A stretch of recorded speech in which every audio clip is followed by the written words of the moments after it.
Welcome to Isme Insights, the podcast exploring the ideas, people and technology shaping the future of digital and tech-led businesses. Each episode, we dive into topics across digital, data, marketing and technology, alongside real stories from entrepreneurs, founders and leaders building businesses in a fast-changing world.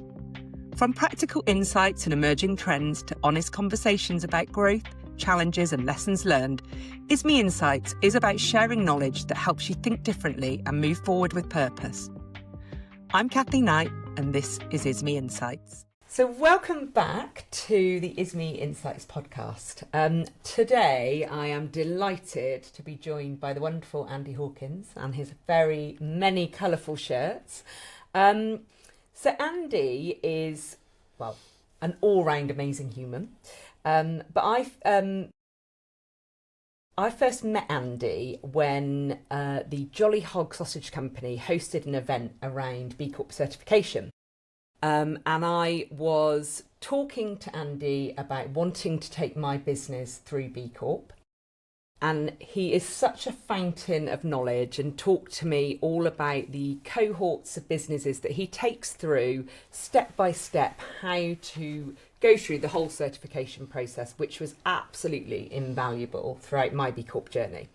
So I really wanted to get Andy onto the podcast to talk about everything B Corp, why companies should be doing it, and what the whole kind of movement is about. So Andy's official title is Chief People, Planet and Purpose Officer at Business on Purpose. He is a B leader supporting companies through B Corp certification. Through Business on Purpose, Andy helps organisations to measure, improve and communicate their social and environmental impact. He is also the driving force behind Purpose Fest, which I know has been running now in Bristol for 3 years. Yeah. And an active leader in the B local business and Bath community, which is a fabulous community. So, Andy, I want to ask you some questions today. So taking it kind of back, your job title, Chief People, Planet and Purpose Officer, it's brilliant. What does it mean in practice and how did it come about? Well, I'd seen, CTO, CEO, CFO, and CPO was Chief Purpose Officer. Okay. But I wanted to go for C3PO. Right, okay. That was really the drive, for no other reason other than a bit of nonsense and a good communication, conversation starter. So I say to people, my job title is C3PO. We have a bit of a smile and then I explain Chief People, Planet and Purpose Officer, and that then is a good start to the conversation. It's a great conversation. It was total nonsense really. Okay. But going through the B Corp programme can sometimes feel like gobbledygook. Absolutely. And of course, C3PO was a translation droid. And so therefore, I feel like I can help translate the B Corp gobbledygook speak into human speak. Yeah. That us mere mortals can understand and digest and go through. Absolutely. That was one of the challenges I think I found when I first started looking at the questions before we met. Was just trying to make sense of what are they really asking here, because some of the language and the terms that are used aren't naturally ones we use in the UK. They're quite American. Correct. So I think that can be quite a challenge. And also I feel like as you go through the B Corp process, you learn an awful lot through that. And I was always learning when we were in kind of your sessions and beyond that, I think. And so some of the terms and the language that's used is alien to you at the start. I think that's important to say. Hence, C3PO. Absolutely. I can absolutely see that. So what first inspired you to focus your career on this? Because you've had a really varied background and I love listening to all your stories of living in South Africa, and I tell people the story about you living in South Africa and wanting to get young boys out of gangs and then creating football teams for them and how that helped them sort of have a bit of a purpose and things like that. So I can absolutely see that's probably run through your life. Yeah. How did it end up here in the kind of B Corp world? Yeah, I mean, in that in that programme, we had 1,500 boys in our football programme, and it was like herding cats, really, but it was great. And we delivered a life skills curriculum to them through the medium of football to hopefully stop them going gangster and use the football community as their alternative to going gangster, really. So that was what the theory of that was, and it was great. And that's all about purpose, and having the gang part for them is their purpose, their identity when they go down that road. But actually creating something else that's an alternative is hopefully, I mean, I know it probably wouldn't have worked on every single one of those children, but you'd hope that a big chunk of those then had a different purpose. Yeah, indeed. And it's creating that alternative, positive community. And to a certain extent, B Corp is a community of businesses using business as a force for good. It's that creating community.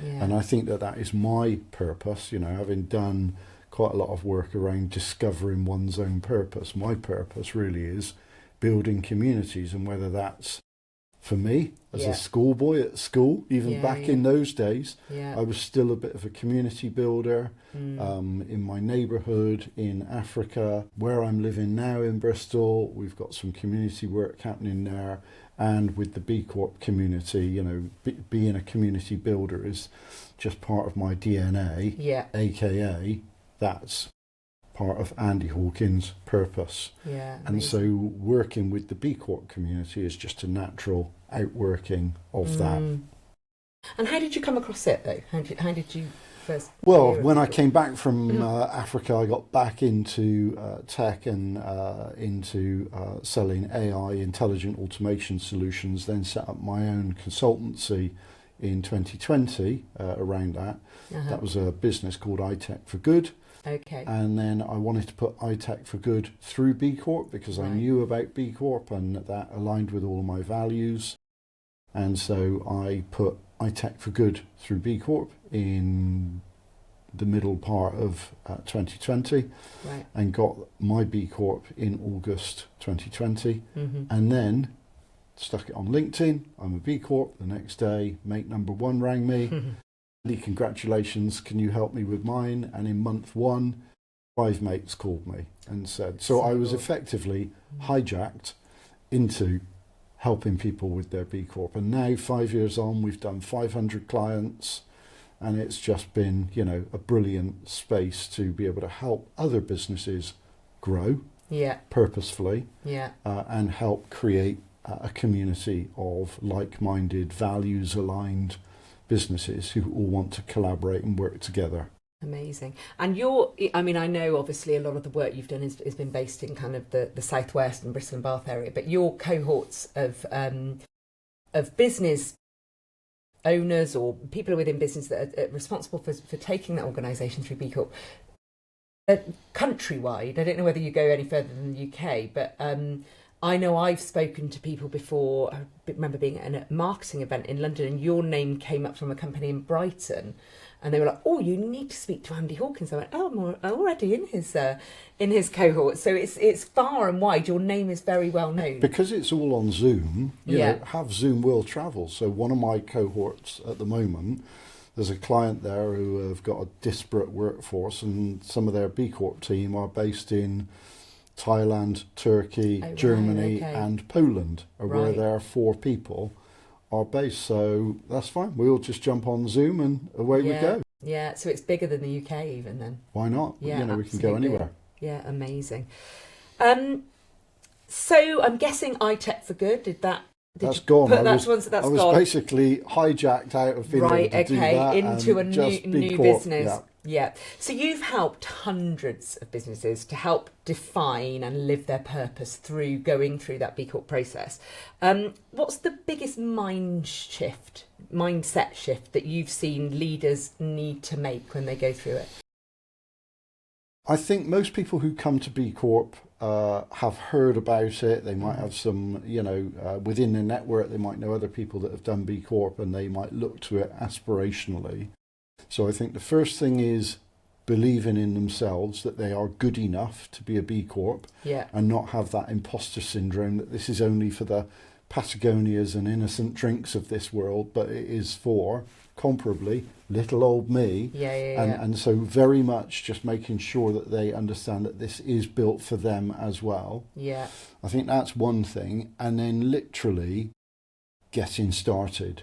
Because I think there's always a reason to not get started. You know, let's wait until we've traded another year, or wait until we've grown the team, yada, yada. But I think the best time to start is right now, because whatever stage you're at, this is good. And I think the earlier, the better. Yeah, really. I would totally agree with that. And I've had, you know, friends or business friends that have approached me about it and wanted a bit of advice, and that, I think, is one of the things I hear all the time is, but I feel like I need to get this done. I need to sort this bit for. But actually, it's a really good framework and building blocks for when you are starting a business. For sure. To work through the whole governance piece around. I know that really, really helped me to make sure, right, okay, have I got the org structure in place? Have I got, you know, candidate employee feedback forms, and all of those sort of things that you do set up in a business. You often have bigger business, the foundations, that's a good word. I felt like it really took me through that process and made sure we had that structure in place. So I think that's really good advice, because I don't think you need to wait, and actually it's less complicated when you're a smaller business. It becomes far more complex. I could imagine if you're a big corporate trying to kind of take your business through that. 100%. And I think a lot of them avoid it for that reason, because it just seems too big. So for those who still see purpose as a bit of a marketing buzzword, how do you help them make it real and strategic in their business, their purpose? It is interesting because in the first week, effectively, of looking at it, we talk about a purpose statement, a mission statement, and all of that. And probably half of the businesses that I've worked with have never had a mission statement before. Just like, well, we just started and we're getting on with it, and this is what we're doing. But to just sit them down and just say, think through, what is your purpose? What is your why? If your business disappeared today, what would people miss? Because that encapsulates your purpose, really, your why you're here, what it is you're doing, how you're going to get there. So that is a useful thing to know. Absolutely, because if you can communicate that, if you know that yourself, that's useful. Communicate it to your team so you're all on the same page. That's useful. Communicate that to your clients.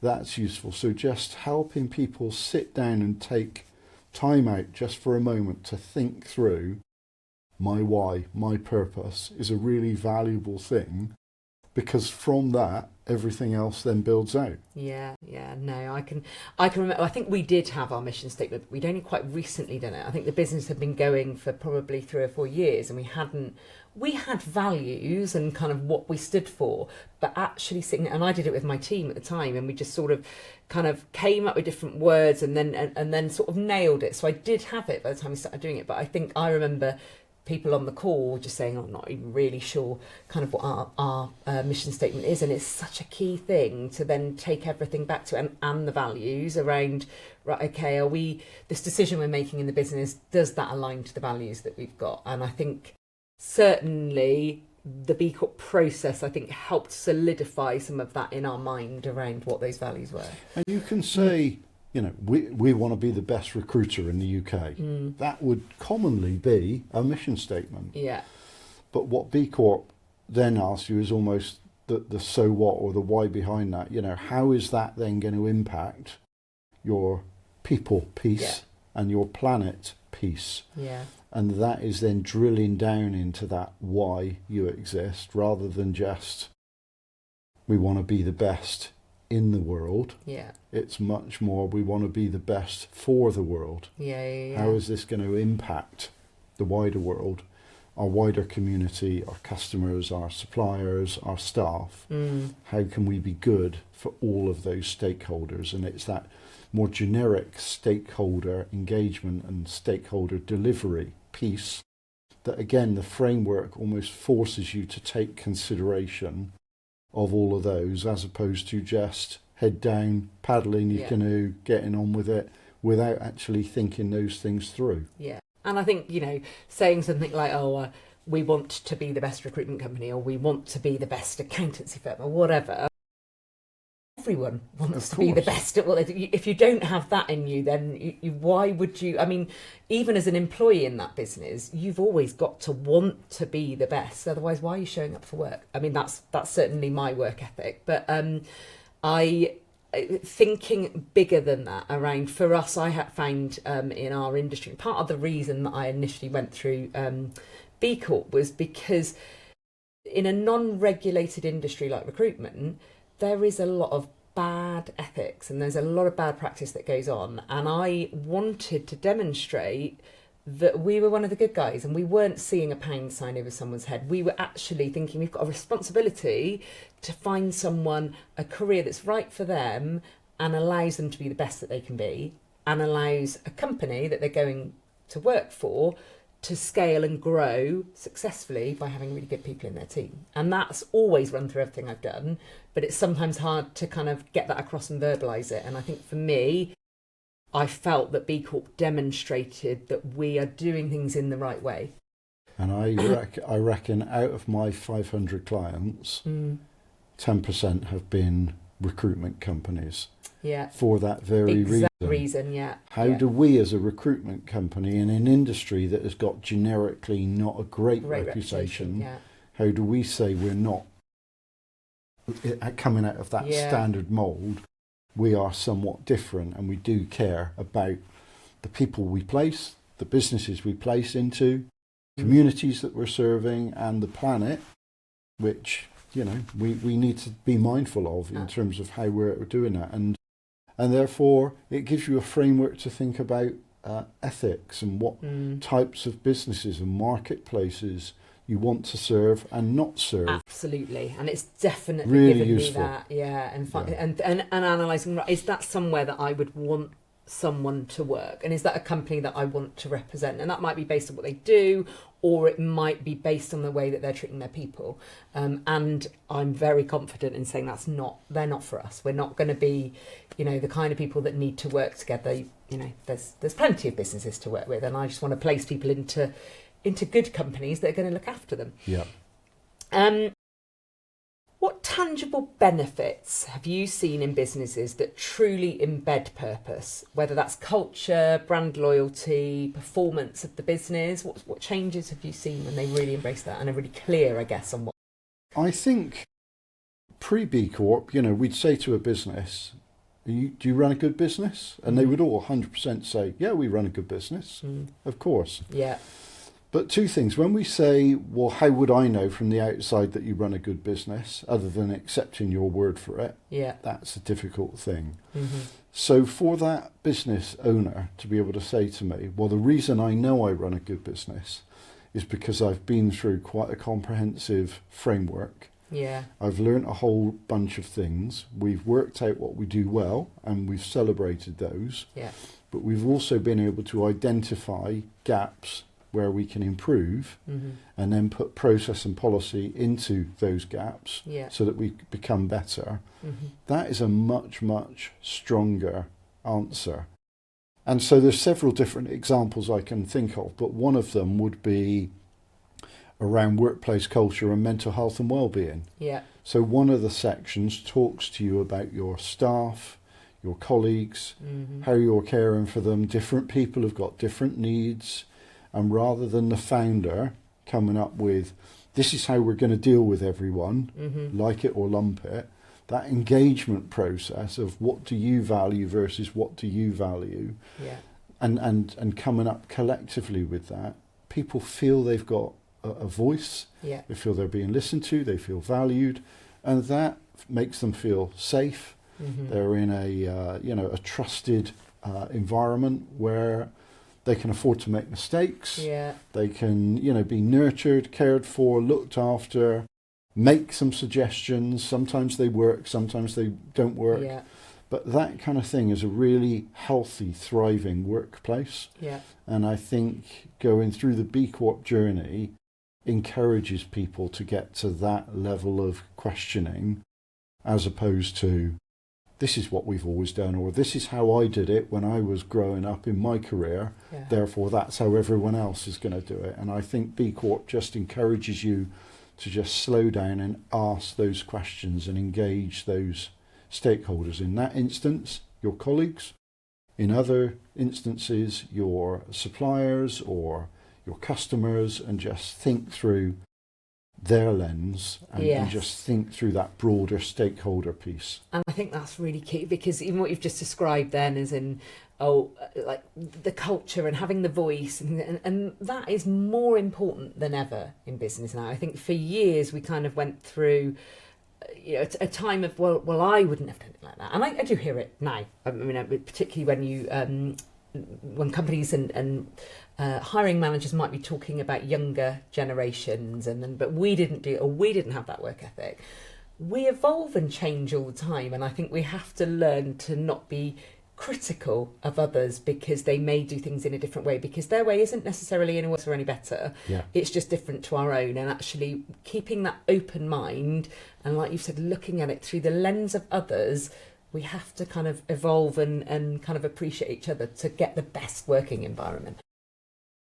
The other thing that you made me think of when you were saying that is just one of the things that I think some people worry about when they go through B Corp is that they feel they need to be perfect already. And actually, it's all about learning and improving. You're not the best company out there. You're not ticking necessarily every box, but you are on that journey to improve and learn, and therefore you've started something and to get better. And I think that's the other thing that I sometimes see when people are considering doing it and then thinking, is it right for me, is it not, is that they're overthinking it too much and thinking that they need to have all their ducks in a row and everything perfect within the company already, and that's not the case, is it? No, I mean every single one of the clients that I've worked with, they've all been good to start with, because no one comes to talk to me about B Corp if they're not already pretty good in the first place. But what the B Corp journey does is it helps them solidify that, evidence that, and be able to articulate that in a way that they wouldn't have otherwise done. So that's the first thing. And then the second thing, no matter how good they are, I get some businesses come to me and I kind of rub my hands together and I think, wow, these are really great. This is a great company. I'm going to really love working with them. And, B Corp is going to fit them like a glove. It was made for an organisation like you. But even with those companies, we find that there are some elements that they can still do to improve. They are not perfect across there. And I think the other thing is to dispel that myth that you need to be perfect. Some of them will say, we've not scored maximum marks on there. Relax. You know that you don't need to be scoring full marks across the piece. And in going through the journey as well, I think what you do is, in looking at the range of answers that you could give, some of those are indicators as to how you could get better. Yeah, absolutely. Yeah. I remember when we were in the cohort group that I was in, I think I was the first to hit submit out of the group, because there were a lot of people in there who were, I need to get that evidence, I need to do that, I need to do that. And some of it I was like, well, we're kind of already doing that. We need to start documenting that we're doing it, but we can do that. But I knew, I don't know how long it takes now, but I knew back then it was going to be about 10 months before we were even going through the full audit. So I thought, I've got time to make sure everything is documented so I have the evidence to show them. But I think that's really important. I think you could go on forever, and I'd bump into people at Purpose Fest who'd been part of the group and we still haven't submitted yet.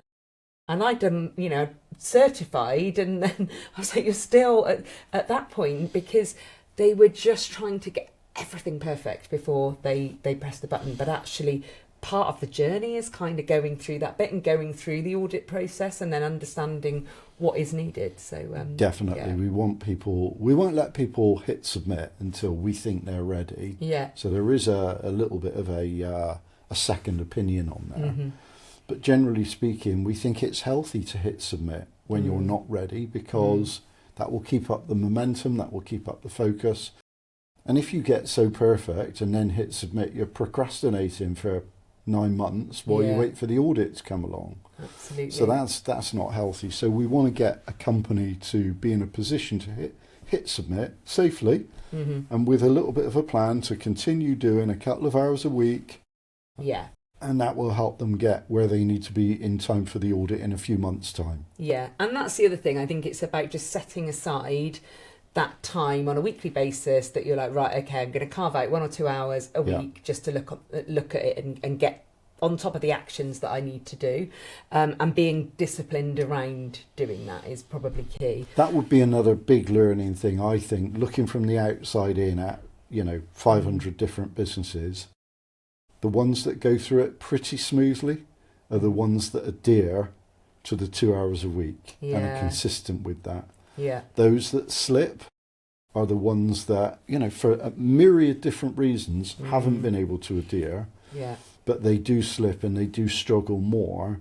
And, that's just something that we've been able to observe. So that getting that 2 hours a week in the diary. And we say to people, if you're struggling to get 2 hours a week in your diary, put 4 hours a week in. Because if then 2 hours gets nibbled up, you've still got 2 hours where you can still get to it. Absolutely. I know that the standards and the kind of assessment that you go through and the questions have changed since I went through B Corp certification. How's all that kind of playing out now? Are people getting their head around the new standards and what they need to do? I mean, I'm guessing you have, because you're having to kind of then coach them through. Yeah, so it is being played out. So the new standards were published in April 2025. Yeah. But they are not coming into effect until March 2026. Okay. So my current crop of clients are still going through the existing standards. Okay. And then probably after Christmas, clients that start after Christmas, we will be putting them through the newer standards. Okay. So there's currently 5 different sections. There is going to be 7 different sections. They've sliced the cake slightly differently, but it's still ultimately an environmental, social governance and ESG framework, but it's sliced up slightly differently. Some of the differences from the current standard to the new standard.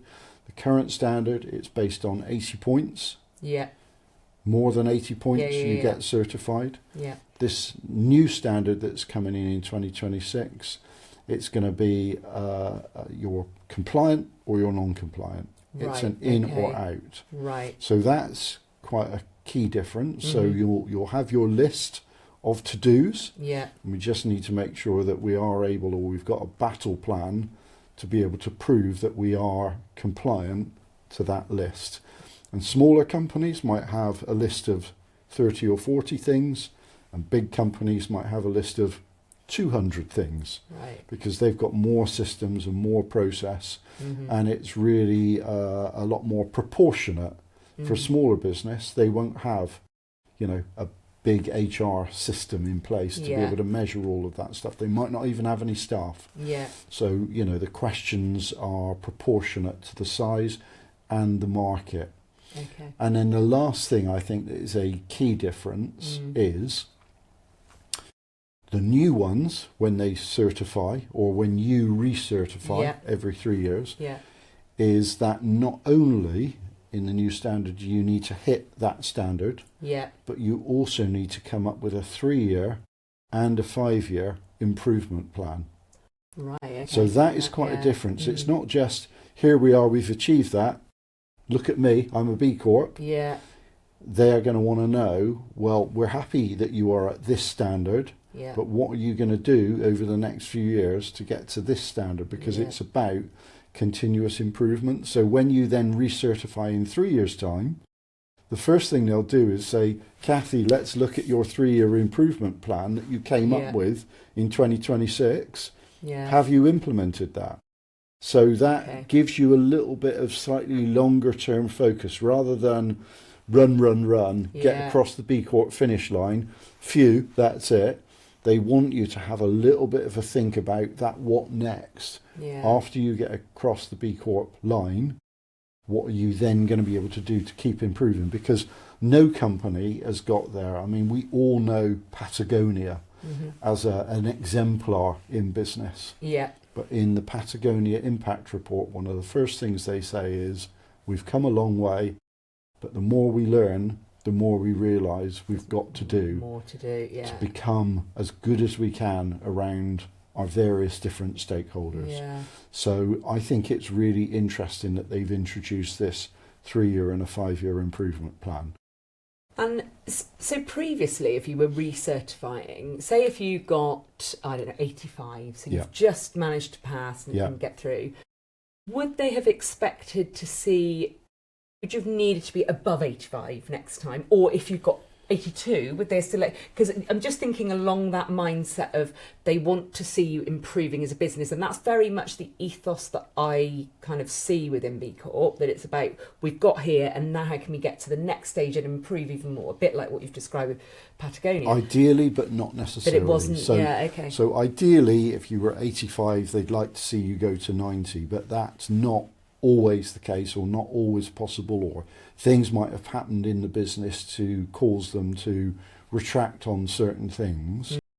But that, as long as they were still above 80, then they would still get through. Okay. But the new framework is going to have more emphasis on improvement, which is important, I think, because I think a lot of the kind of criticism or scepticism around B Corp has sometimes been, God, well, it's just, people get it, and actually they're not really living and breathing everything they're saying they're doing. But if you're having to demonstrate, I mean, I know currently you would need to do your impact reports and things like that, but still, I think there's been a bit of criticism around it being greenwashing and kind of, just being used as a sales tool. And yeah, it's interesting. I mean, I see stuff on social media, on LinkedIn.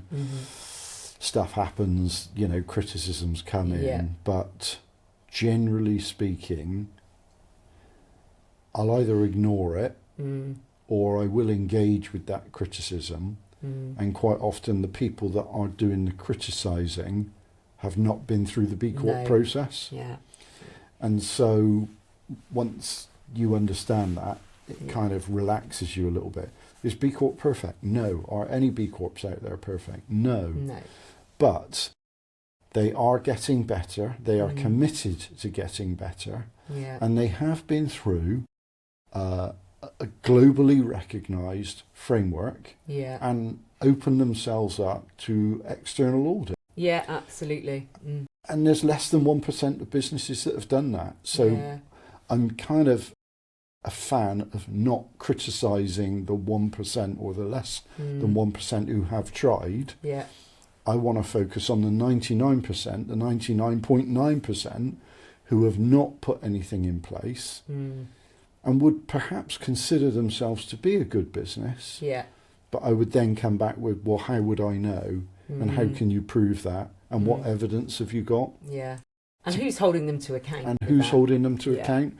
That's the group of businesses that I'm interested in engaging with, because generally speaking, they're not evil, they're not wanting to do badly, but a lot of them could do better. And that's what we want. Every business owner wants their business to be the best they can be, not just from a profit perspective, although that's absolutely important. But if you can do something to use your business for the good of people and planet as well as profit, then in terms of that purpose, when you go home at night and think, I did a good job, I did a good thing today, that people and planet piece needs to be in there. It can't just be profit, irregardless of anything else. Absolutely.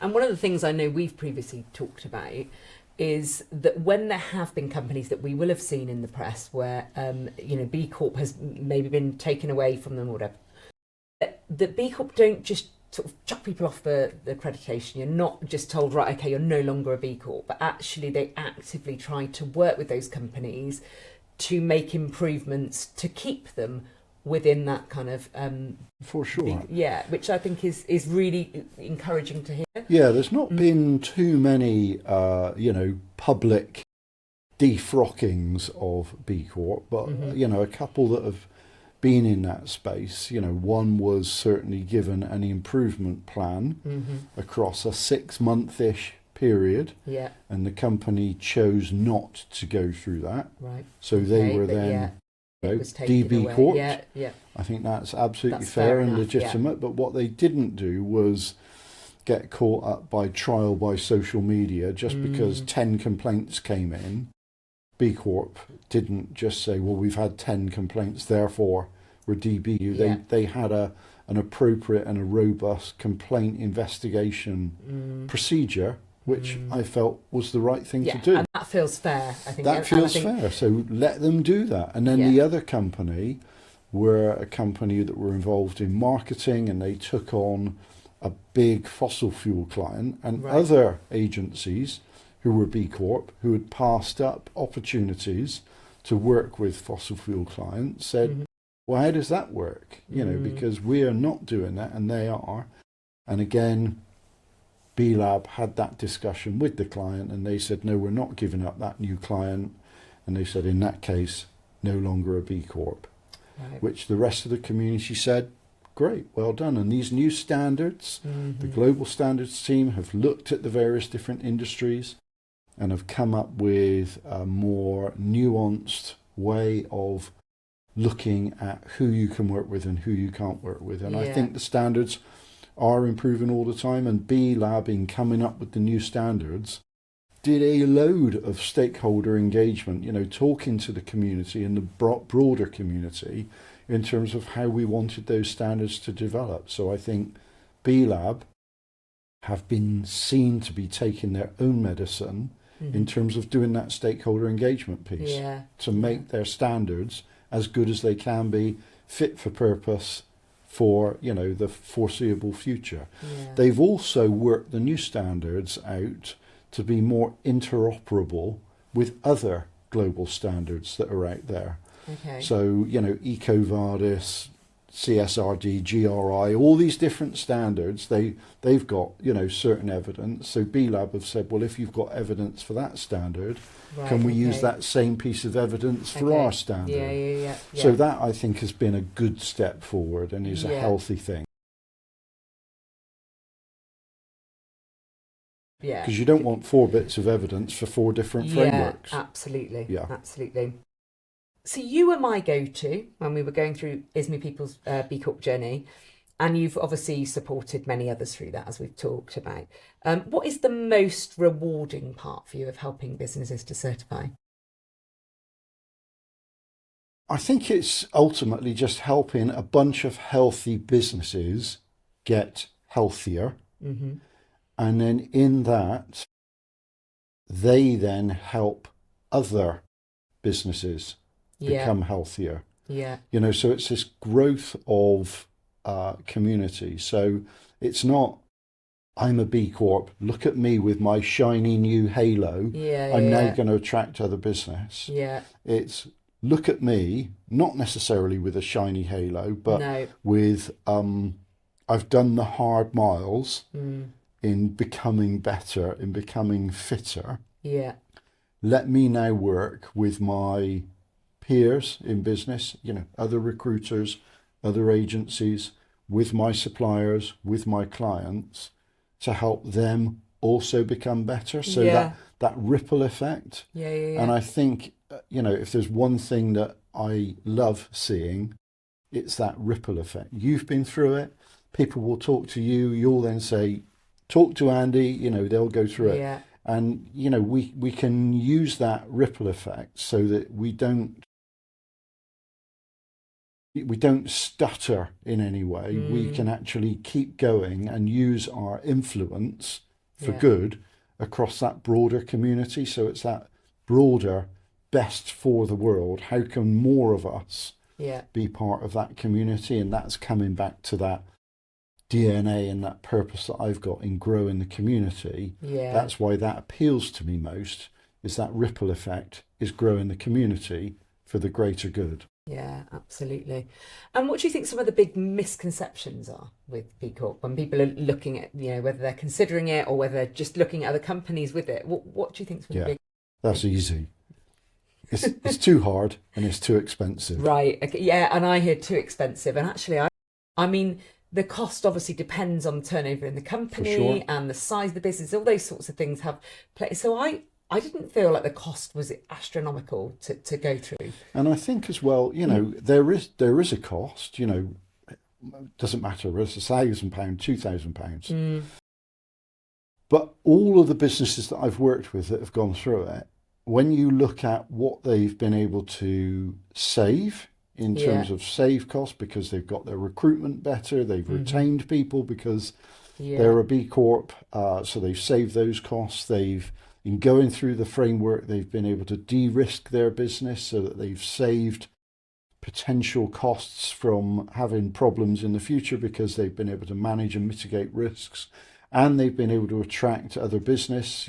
People have seen that they're a B Corp and therefore they've wanted to trade with them. The overall upside of being a purposeful business definitely outguns the fiscal cost of doing it. Yeah, absolutely. And I think one of the challenges with B Corp, it is a challenging process. And therefore people have heard about it and have got this conception in their mind that it's really difficult. And it is difficult, but it doesn't need to be too difficult. No. And it is doable. Yeah. And all the businesses that I've worked with, we've segmented that big mountain scale with, we're going to do a few steps of the journey each week, much like the Couch to 5K. Yeah. It is doable, but we just need to break it up into bite-sized chunks. And I think people just get put off by the potential perceived magnitude of being a B Corp. Yeah. And what we want to do in our 12-week program is put them through that better business boot camp that just helps get them on the road to understanding, learning, becoming better, celebrating what they're doing well. That's great. Yeah. Understanding where they're a bit off the pace and putting some process to become better. Yeah. And we can do that in a 3-month period. And that is, that's a great thing to be able to deliver. Absolutely. And it's invaluable. I think I haven't really explained what your program is other than that it's a cohort, but you literally break down the different sections, and we used to take a section at a time and look through the questions one by one. You would explain it in layman's terms as to what they're looking for, the types of things that you might be doing in your business that would demonstrate or help to answer this question, and just then allowed us to kind of ask questions around that. And then you were always on hand for support if particularly once you've submitted, and then when you get to that audit stage, there were certain things that I know I was being asked for and didn't quite understand it. I went back and forth with them on our pension provider at one point, and they couldn't. They were saying, "Oh, it's a government pension." I'm like, "It's not a government pension because the government's not paying." And we went back and forth with it, and then you helped me with the language to explain to them what that was, which was really, really useful. But that's exactly what it is. You go on to Zoom, don't you? And that you break it down week by week into different sections and different. And there's other platforms that are out there that e-learning platforms that can take you through B Corp. Right. But what I really like is you've got a question. Yeah. You just ask that question, and you'll get an immediate response. Yeah. And there's no dumb questions. You were on a call with half a dozen others. Yeah. And someone else might ask a question, and you might think, that's interesting. That probably applies to us as well. Yeah, absolutely. And so I think that group learning, that group accountability is really, really strong, especially for the smaller businesses, to make the cost and access to that cohort program much more accessible. It's not an expensive, piece of work to go through. No. But having a live person to just ask that question, as opposed to going through a video learning program, which is all one way, and you can't just stop and say, "What about this?" And even if some of them have got AI now, it's not quite the same as just speaking to someone and saying, Andy, what about this? And you just get an answer, and that's what you want. You don't want to read through 3 pages of ChatGPT response. You just want an answer, and what does that mean to me? Cathy, this is what you need to know, and this is what you need to do. Thanks, Andy. That's great. Next. I can guarantee now, if I'd done it through an e-learning platform and had been responsible for going in and watching a video and doing it, I wouldn't have B Corp now. Yeah. I just wouldn't. I just don't learn like that. I need interaction. And that's the vast majority of my clients. The feedback we get is without that program of accountability and encouragement and access to knowledge and shared, camaraderie and going through that program, loads of them would have given up. Yeah. Absolutely. And that's a real pity because that support and encouragement and inspiration and challenge is available in a cost-effective way. So don't try and go it alone and give up. No. Get some help. Anyone who has ever asked me about whether to go, what's it like? Did you find it hard? Should I do it? Well, the first person you need to speak to is Andy Hawkins. And just get help. Just go through his program and you'll get there. And believe me, don't overthink it, because particularly most of these people that have approached me, I know have a decent business in the first place. So it's just going to be, potentially making tweaks or just tracking things in a different way or adding a few things in, but they will get there. Moving on to Purpose Fest. So Purpose Fest has become such a powerful community event, so much fun. I mean, I think it's the first conference I went to where in between kind of speakers, you were getting up dancing or singing a song or whatever. But what inspired it and what impact have you seen from it so far? So every March is B Corp month. Yes. So that is when a lot of the activations take place. So we were thinking about, well, what could we do as a Bristol and Bath B local community to celebrate what B Corps were doing and encourage others? I'd been at an event in Cornwall called Good Fest. Okay, yeah. Previously, really liked what they were doing, the content, the messaging, the community, and I thought it would be great to try and bring that to Bristol. So partly we were inspired by Good Fest in Cornwall. Yeah. And I also heard something that someone said, if you want to attract more people to this community, throw the best party. And then people want to come. Yeah. Cathy, you and I have been to countless conferences that are frankly dull Boring. as ditch water. Yeah. You come out and you're just like, you've just spent a day of your life struggling to stay awake, frankly. Yeah. So what we wanted was something that was fun and engaging and more than anything else, inspiring. At the B Corp, at those Purpose Fest conferences, if I said, what did that specific speaker speak about particularly, you might not be able to articulate or remember that 6 months on. But what you do come away with is, I'm not alone. There's quite a big community within our area that have similar values to me and want to be doing these sorts of things together. And I know it's the not so much just the talks, but in the breakout sessions and the coffee breaks. I know you and I have chatted. You've met people there that you've subsequently been able to work with and support one another and that kind of thing. And so it's that community building by throwing a good party and people being enthusiastic about, this is great. If you've been to a brilliant restaurant, you'll recommend it to your friends. Yeah, absolutely. And we want people to feel a real enthusiasm and passion for this B Corp community, that this is the way that business should happen and inspire others to take a look and investigate and go through the program. Yeah, and there's a huge energy, I think, in the room on these. I mean, part of that's from the MCs that are, between the speakers, things like that. But amazing.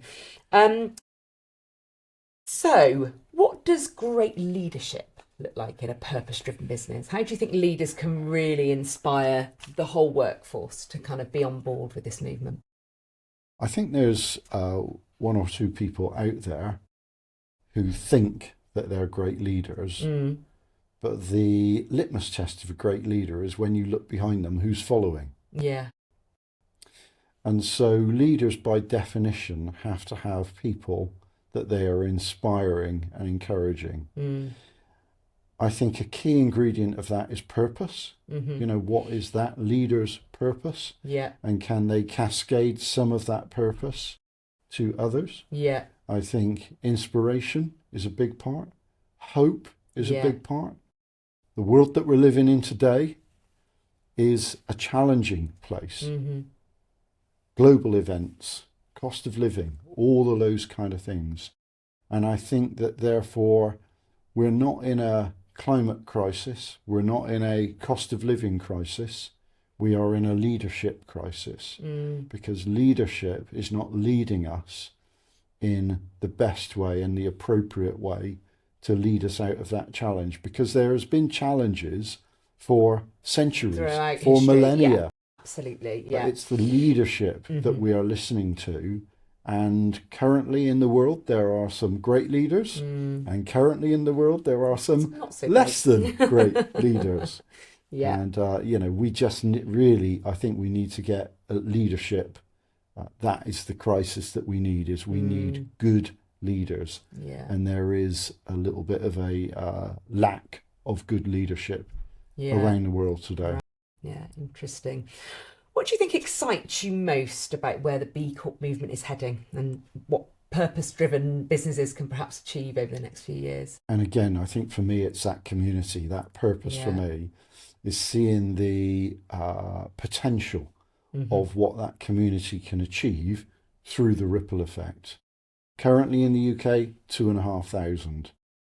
If we all reached 10, that could become 25,000. Yeah. A year later, we reach 10, 250,000. You know, we're then getting to a tipping point of being able to change how businesses generically operate once we've got that critical mass. And I do believe that the average business person is not a terrible person.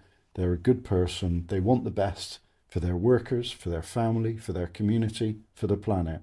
So this is giving them a framework to actually help them deliver against that. And so it's that growing the community, collaboration, you know, getting 50, you know, recruiters from within Bristol being B Corp. They can influence the 500 recruiters that operate in Bristol to be better. Will all 500 become B Corp? No, I don't care about that. But will all 500 become better because of the influence of those 50? Yes. And it's that really excites me. It's that opportunity to influence the wider business community. Yeah, interesting. And we did do a little bit of that at the Purpose Fest kind of event you do in the summer. We did, and got together as groups, and I led the recruitment one, and actually it was really nice to be in a room. We haven't done anything since, and actually just sat here talking now, I'm like, right, I really should reach out to those people and kind of create some kind of community get together. So if you could redesign the way that business operates, what one principle would you make universal? That it's about all stakeholders, not just the shareholders. Okay, yeah. That wider view, wider benefit. Because I don't believe that even if the number one shareholder or the owner of the business gets everything that they want, if it's at the expense of their workers who are potentially exploited or at the exploitation of the planet, then I don't think that really that they're going to win in that. Okay, yeah. And finally, what gives you hope about the future of business as a force for good?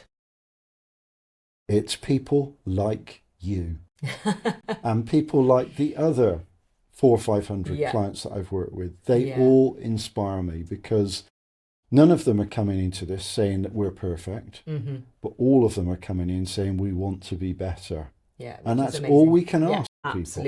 Absolutely. So it's that. Amazing. That's been really enlightening, I think, for everybody that would be listening, Andy. So thank you very much for your time today. Great to spend time with you, Cathy, and keep up the good work. Oh, thank you. Thanks for listening to this episode of Isme Insights. If you enjoyed the conversation, make sure to follow or subscribe so you don't miss future episodes covering digital innovation, technology, and the stories behind the people building modern businesses. You can also find me on LinkedIn, where I share updates, insights, and highlights from the podcast. Until next time, thanks for listening to Isme Insights.